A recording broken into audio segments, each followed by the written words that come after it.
आज मैं अलीगढ़ मंडल और आगरा मंडल के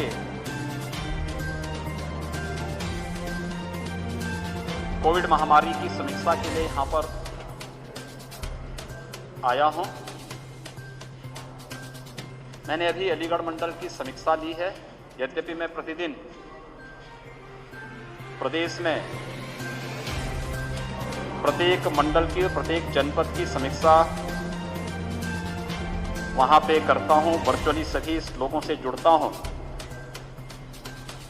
लेकिन पिछले कुछ दिनों से हम लोगों ने फील्ड में उतर करके भी इस महामारी के खिलाफ चल रहे अभियान की यहां पर समीक्षा शुरू की है। आज मैं अलीगढ़ मंडल में यहां पर आया हूं। पिछले 12 दिनों के अंदर प्रदेश के अंदर अगर कोरोना के एक्टिव केसेस की संख्या हम देखेंगे तो ये संख्या 12 दिन के अंदर 1,06,000 कम हुई है। प्रदेश सरकार ने ट्रेस, टेस्ट एंड ट्रीट की जिस नीति को आगे बढ़ाया है, इसमें आदरणीय प्रधानमंत्री जी के मार्गदर्शन में हम लोग पहले दिन से ही इस अभियान के साथ जुड़े हैं और सेकेंड वेव पर भी हम लोगों ने इसी आधार पर नियंत्रण स्थापित किया है और ये लगातार इस पर हम लोग इसको प्रभावी रूप से इसके संक्रमण की चेन को ब्रेक करने का कार्य कर रहे हैं। व्यापक पैमाने पर टेस्ट हो रहे हैं। प्रदेश के अंदर आज के दिन पर हम लोग 4,36,00,000 से अधिक टेस्ट पूरे कर चुके हैं। प्रदेश के अंदर अगर हम लोग देखेंगे तो फर्स्ट वेव की तुलना में सेकंड वेव में जो हमारे सामने जो सबसे बड़ी समस्या आई थी वह थी कि ऑक्सीजन की डिमांड अचानक बढ़ी, क्योंकि फर्स्ट वेव के समय में चाहे वह हॉस्पिटल रहे हों, चाहे वह होम आइसोलेशन में रहने वाले कोविड पॉजिटिव रहे हों, इनमें से किसी ने भी ऑक्सीजन की डिमांड उस दौरान नहीं की थी, क्योंकि हॉस्पिटल के अपने एग्रीमेंट होते थे ऑक्सीजन, लिक्विड मेडिकल ऑक्सीजन के प्लांट के साथ। तो उस समय कोई भी इस प्रकार की समस्या नहीं इसके साथ खड़ी हुई थी। लेकिन सेकेंड वेव में अचानक समस्या खड़ी हुई और उसके लिए हम आभारी हैं आदरणीय प्रधानमंत्री जी के, जिनके निर्देश पर एयरफोर्स के जहाजों ने और रेलवे, भारतीय रेल ने मदद की और आज ऑक्सीजन एक्सप्रेस के माध्यम से और वायुसेना के विमानों के माध्यम से ऑक्सीजन की आपूर्ति भी कर रहे हैं। उत्तर प्रदेश में 300 मीट्रिक टन की ऑक्सीजन की सामान्य दिनों में खपत होती थी, लेकिन सेकेंड वेव के दौरान यह बढ़कर के 1,000 मीट्रिक टन से ज्यादा हो गई प्रतिदिन। कल ही हम लोगों ने 1,030 मीट्रिक टन की आपूर्ति प्रदेश में की है और ये लगातार चल रही है।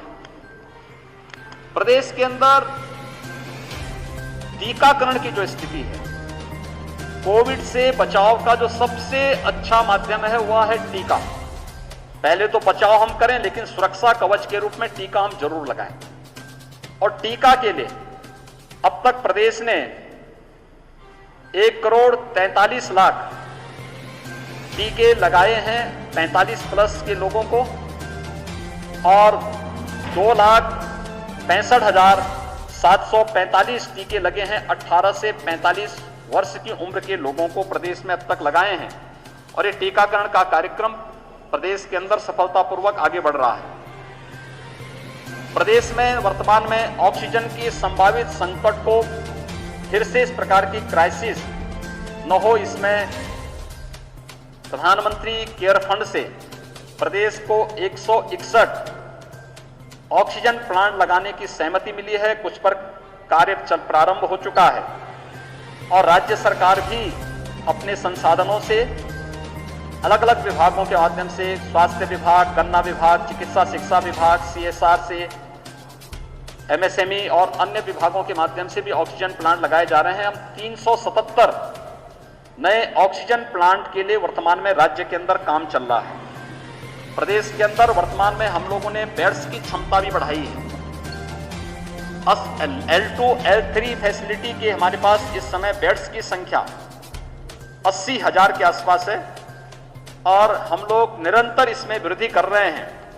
हमारा प्रयास है कि थर्ड वेव की जो आशंका व्यक्त की जा रही है, यद्यपि सेकंड वेव में भी आशंका व्यक्त की थी कि उत्तर प्रदेश में प्रतिदिन 5 से 10 मई के बीच में 1 लाख कोविड पॉजिटिव के केस प्रतिदिन आएंगे, लेकिन आज 12 मई है।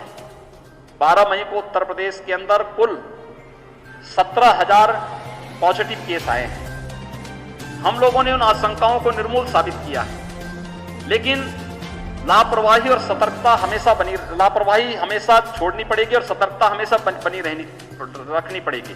इसी दिशा से हम लोग थर्ड वेव की भी आशंका को ध्यान में रखते हुए अभी से हम लोगों ने इसकी तैयारी भी एक अलग से टीम लगा करके प्रारंभ कर दी है कि पीडियाट्रिक्स के ICU का निर्माण अभी से हर जनपद में प्रारंभ हो, उनकी ट्रेनिंग के कार्यक्रम हो।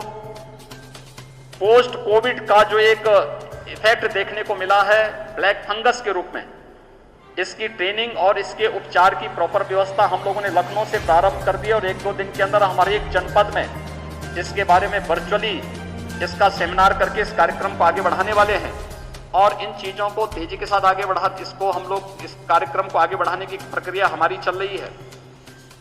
हम लोगों ने जो हमारे बड़े मेडिकल कॉलेजेज हैं, बड़े हॉस्पिटल हैं, वहां पे LMO प्लांट या एयर सेपरेटर प्लांट ऑक्सीजन आपूर्ति के लिए लगाए हैं, लेकिन जो दूर दराज के जो हमारे CSC हैं उनमें भी ऑक्सीजन की आवश्यकता लोगों को पड़े। इसके लिए 20,000 से अधिक हम लोगों ने अब तक ऑक्सीजन कंसंट्रेटर पूरे प्रदेश के अंदर उपलब्ध करवाए हैं।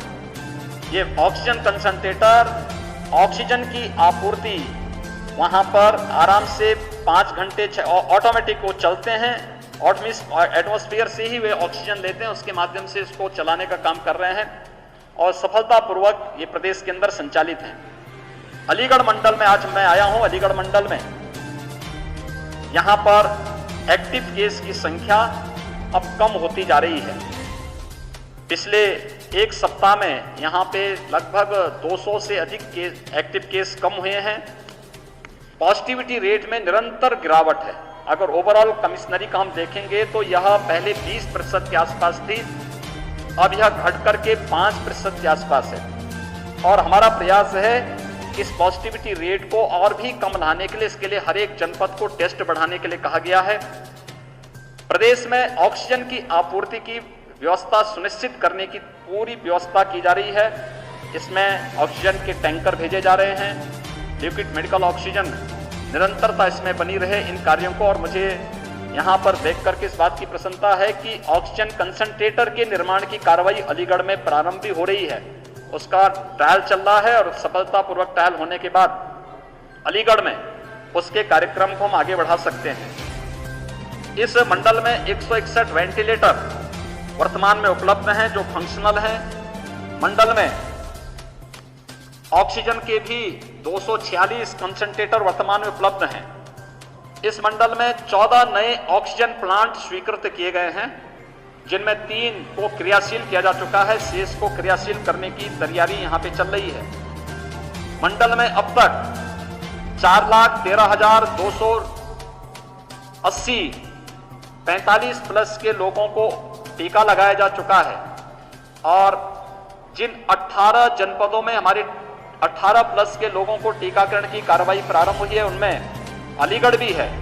अलीगढ़ में जनपद में 5,721 लोगों को अब तक 18 प्लस के उन सभी युवाओं को भी टीका लगाया जा चुका है। मंडल में वर्तमान में 85 एम्बुलेंस डेडिकेटेड कोविड कार्य के लिए लगी हुई है और यहां पर इस बात के लिए प्रशासन से कहा गया है कि 108 की 75% तक एम्बुलेंस को आप कोविड कार्य के लिए लगा सकते हैं।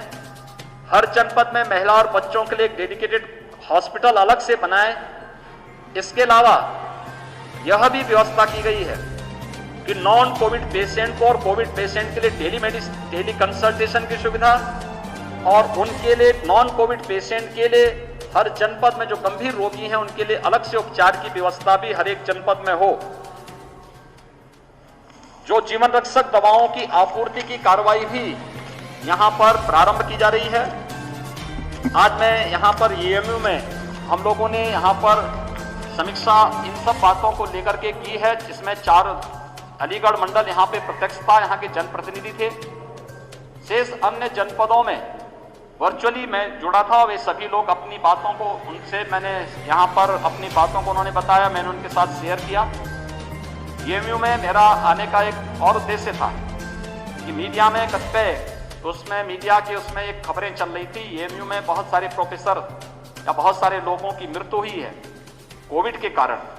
मैंने कल और परसों दोनों दिन एएमयू के वीसी साहब से भी चर्चा की थी और उन्होंने मुझे इस बारे में बताया कि हाँ, एएमयू में यहाँ पर 16 ऐसे लोग हैं जिनकी कोविड से मौत हुई है, जिनमें 10 की यहाँ हुई, 4 की अलग अलग स्थानों पर हुई और 2 दिल्ली में जिनकी मौत हुई थी।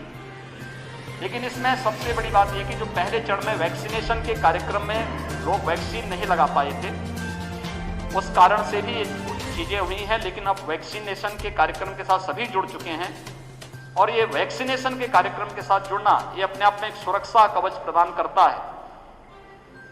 यहां पर ऑक्सीजन की आपूर्ति के लिए उन्होंने डिमांड की थी, राज्य सरकार ने उन्हें ऑक्सीजन आपूर्ति एलएमओ कल से प्रारंभ कर दी है और भी हमने उनको कहा है कि जो भी अन्य आवश्यक संसाधन और सुविधाओं की आवश्यकता पड़ेगी, लोकल एडमिनिस्ट्रेशन, एएमयू प्रशासन, जनप्रतिनिधि मिलकर के इस कार्यक्रम को तेजी के साथ आगे बढ़ाने का कार्य करें।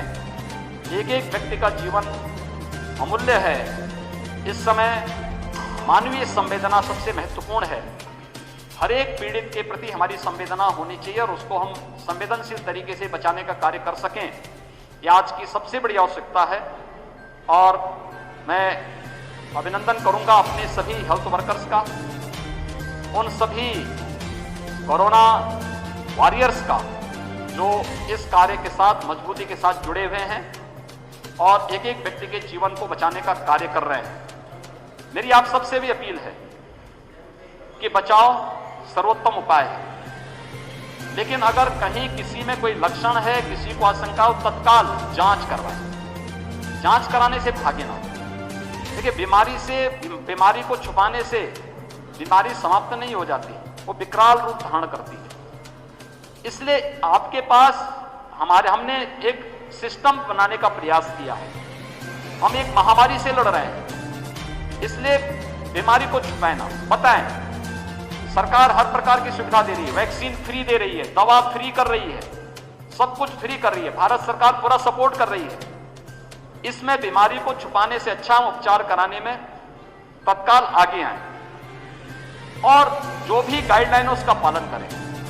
प्रत्येक नागरिक इस बात को ध्यान में दें कि कहीं भी कोई ऐसी स्थिति ना आने पाए जहां पर कहीं संक्रमण की चेन स्प्रेड होती हो।